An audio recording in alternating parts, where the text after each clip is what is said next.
The day started out perfect, one of those rare mornings when the city feels like it's smiling back at you. The sun was shining, the air was crisp, and everything seemed possible.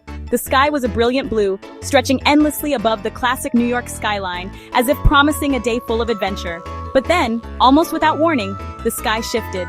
Dark, moody clouds gathered, rolling in with a sense of urgency, as if the sky itself had a secret it was just dying to share with the city below.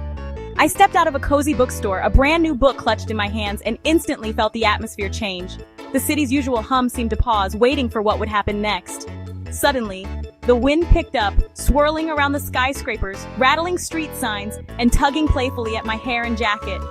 It was as if the city itself was bracing for something big. People on the sidewalks hurried by, pulling their jackets tighter, umbrellas at the ready, faces turned up to the sky in anticipation. But I just grinned, feeling a strange excitement in the air. Then, out of nowhere, the first raindrop landed right on my nose, cold, bold, and impossible to ignore. It was like the sky was tapping me on the shoulder, inviting me to pay attention. More drops quickly followed, dotting the pavement in a playful, unpredictable rhythm, each one adding to the growing symphony of the storm. The air was suddenly filled with that electric, fresh before the storm smell, a scent that always makes my heart race, as if the whole city is about to burst into song. I knew I should probably run for cover, duck into a cafe or under an awning, but I couldn't move. I was rooted to the spot, mesmerized by the transformation happening all around me. Above me, the sky swirled with dramatic purples and grays, churning with energy, as if the city itself was holding its breath, waiting for the first clap of thunder. I clutched my book a little tighter, my heart pounding with anticipation and excitement, feeling like I was about to witness something extraordinary. This was no ordinary rain. This was a show, a performance put on by the sky itself, and every drop felt like part of a grand announcement. The world around me felt suddenly alive, every sound sharper, every color brighter, and I was right in the middle of it all, grinning like a kid at her first parade. The city's energy shifted in an instant, and so did mine. It was as if the rain had washed away the ordinary, leaving only possibility. I stood there, soaked and smiling, feeling braver and more alive than I had in ages, ready for whatever came next. The storm was about to begin in earnest, and I realized I had a front row seat to nature's most dramatic show. It was better than any movie, more thrilling than any story I'd ever read. This was real. This was New York, alive and unpredictable. And in that moment, I realized I wasn't just watching the story unfold. I was part of it, right there in the heart of the city as the sky made its big announcement. Thunder rumbled deep and powerful, shaking the city awake. Each boom echoed between the skyscrapers, making the glass tremble and the air feel electric. Lightning flashed, and the rain poured down in sheets, drenching everything in moments. The storm transformed the city, turning familiar streets into rivers of silver. Car alarms blared, umbrellas popped open like flowers, and people scattered for shelter, their footsteps splashing through puddles. But I just looked up, letting the rain soak my face, feeling every drop as it traced cool paths down my cheeks. The city's usual noise faded, replaced by the roar of water on pavement and the steady drumming of rain on rooftops and cars.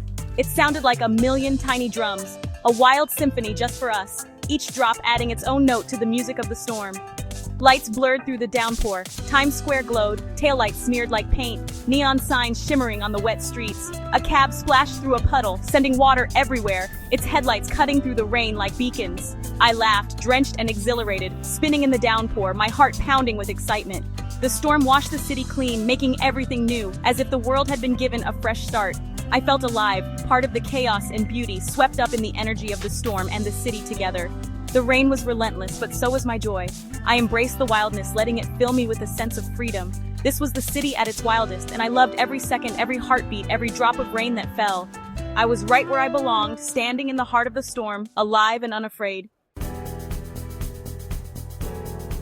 The sensible voice in my head said, "Get out of the rain." It was the voice that always wanted to keep me safe, dry, and comfortable, the one that usually wins when the weather turns wild. But then, the fun voice chimed in, bright and mischievous, whispering, "Stay! Let yourself feel it."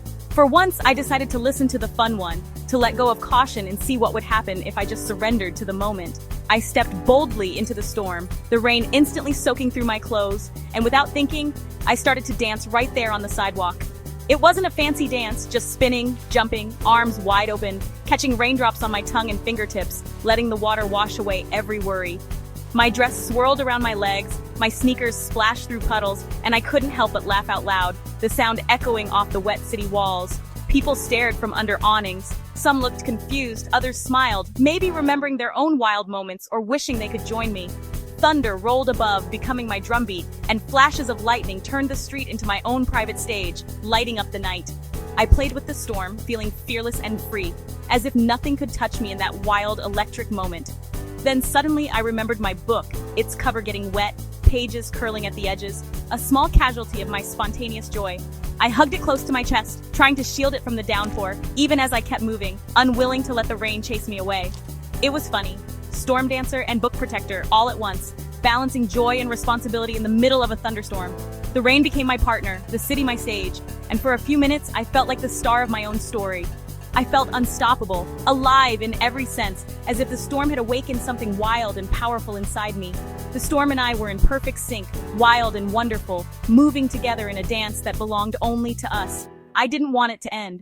This was pure, unfiltered joy, the kind you remember long after the rain has stopped. A kind voice called out, "You'll catch a cold out here!" An older woman stood under a flower shop awning, smiling, umbrella in hand. She waved me over, her eyes full of warmth and a hint of mischief. I joined her, dripping and grinning. "You look like you were having the time of your life," she said. She remembered loving the rain as a kid, too. She offered to walk me to a coffee shop across the street. I nodded, suddenly craving warmth. We crossed together, her umbrella sheltering us from the downpour. We didn't need many words. Her kindness said it all. Two strangers sharing a moment in the storm. It was another piece of my adventure. She left me at the coffee shop door with a smile, vanishing into the rain. Inside, warmth and the smell of coffee wrapped around me. I found a window seat, still dripping, but proud. I danced in the storm. I hadn't hidden, I'd lived it.